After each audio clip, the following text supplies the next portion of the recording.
Over the past few weeks, researchers have offered the world the first bit of good news we've heard in a while.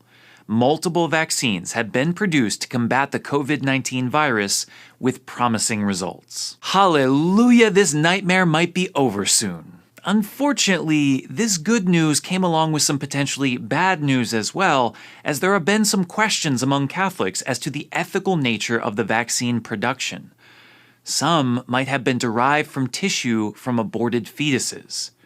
What is the Catholic Church's stance on such situations, and should we take the vaccine when it is available? This is Catholicism in Focus.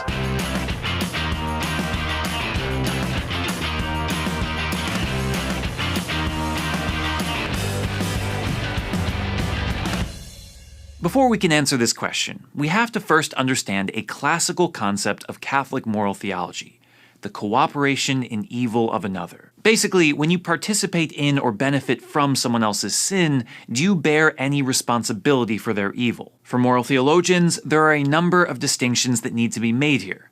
The first of which is determining whether or not one's cooperation is what is referred to as formal or material. The difference between the two has everything to do with intention. While both may include the same level of participation in or benefit from evil, formal cooperation occurs when the moral agent cooperates with the immoral action of another person, sharing in the latter's evil intention. The cooperator acts with the intention of doing evil. An example of this might be the getaway driver of a bank heist. While he or she is not the one directly robbing the bank, they act knowing that they are helping and encouraging someone to carry out evil and want them to do so. This is, of course, always evil because, as the Church says, it represents a form of direct and intentional participation in the sinful action of another person. This is quite different from what is considered material cooperation, an action that directly contributes to evil being done, but is not done with the intention of evil. In the same bank heist scenario, we might think of this as the getaway driver that carries out their job knowing what is about to happen, but disapproving of it. While the person's actions directly help evil to be carried out, it is not his or her intention. But just because someone doesn't approve of an action doesn't mean that they are morally free of guilt. You can't just say, well, I don't approve of you robbing a bank, but I'll drive you there anyway and help you load the bags into the car. That doesn't sound innocent to me. For this reason, a further distinction needs to be made between material cooperation that is immediate and material cooperation that is mediate. In this case, the distinction between the two has everything to do with one's role in producing the object of evil. Basically, what did you actually do to help? If you helped in the actual doing of evil, contributing something that was necessary for the action to be carried out, driving to and from the bank, this is immediate material cooperation. Unless this is done under duress or out of complete ignorance, one's intention is deemed at least implicitly in favor of the action, and so it bears the same moral guilt of formal cooperation. This would not be the case if one's actions do not contribute directly and substantially to the evil committed, a situation we would consider mediate material cooperation.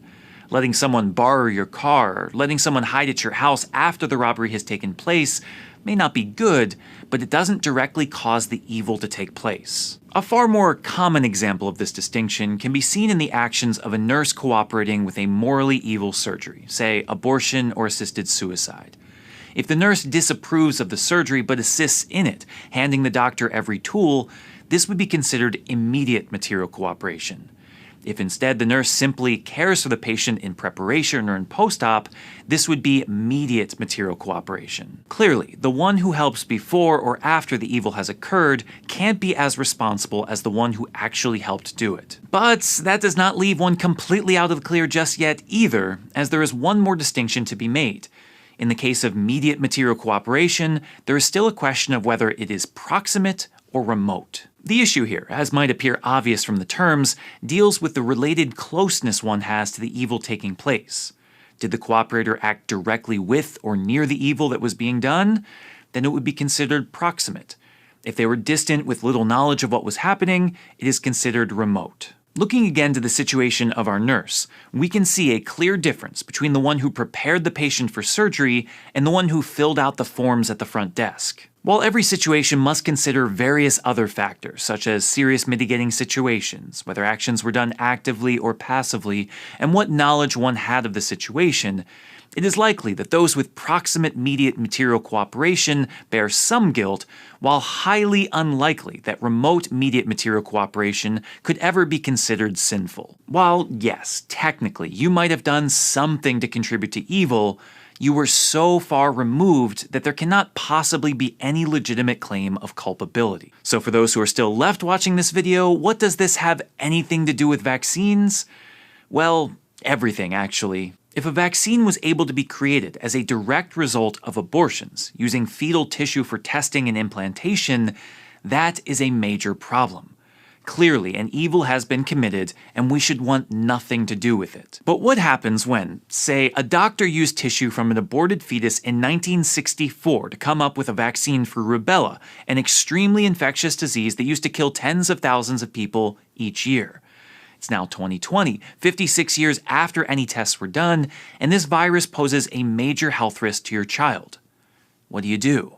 In 2005, the Vatican released a statement distinguishing between those who prepared the vaccines using aborted fetuses, formal cooperation, those who produced and mass-marketed the vaccine, various degrees of material cooperation, and those who received it for health reasons, remote mediate material cooperation. It must be emphasized that apart from every form of formal cooperation, in general, doctors or parents who resort to the use of these vaccines for their children, in spite of knowing their origin, voluntary abortion, carry out a form of very remote mediate material cooperation, and thus very mild in the performance of the original act of abortion. For those worried about previously developed vaccinations, the Vatican, the USCCB, the National Catholics Bioethics Center, and the Catholic Medical Association have all subsequently agreed. Receiving these vaccines for the sake of public health is the most remote participation in evil and is entirely licit. This does not mean, however, that one can receive vaccines produced from aborted fetuses if alternatives are available, or that the continued development of such vaccines can be supported. We are still technically participating in a major evil. It is just too far removed in some cases to outweigh public health benefits. It is with that understanding, finally, that we can return to the immediate question at hand, that of the current vaccines being produced to fight against the COVID-19 pandemic. What do we make of them? When available, can a Catholic ethically receive them? As of the filming of this video, there are 38 vaccines in phase 1 of testing, and so it's impossible to give an answer to each one individually, but a few viable options have reached the news lately that can be discussed. The first is a vaccine produced by Moderna, a promising option that demonstrated to be 94.5% effective in its first round of testing. The vaccine is based on the virus's RNA, meaning that when received by the patient, it will trigger the production of antibodies and T cells resistant to the virus. The vaccine itself was not produced directly using any cells derived from any aborted fetuses.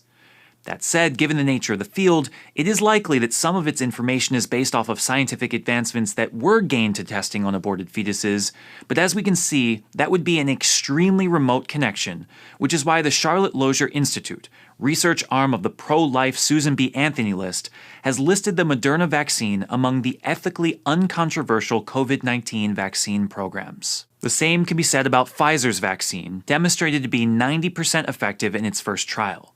There is no direct connection between its research and human fetal tissue. In addition to these two, Merck, Novavax, and Sanofi are producing vaccines from animal cells, while Inovio Pharmaceuticals is developing a DNA vaccine without the use of cells in its production.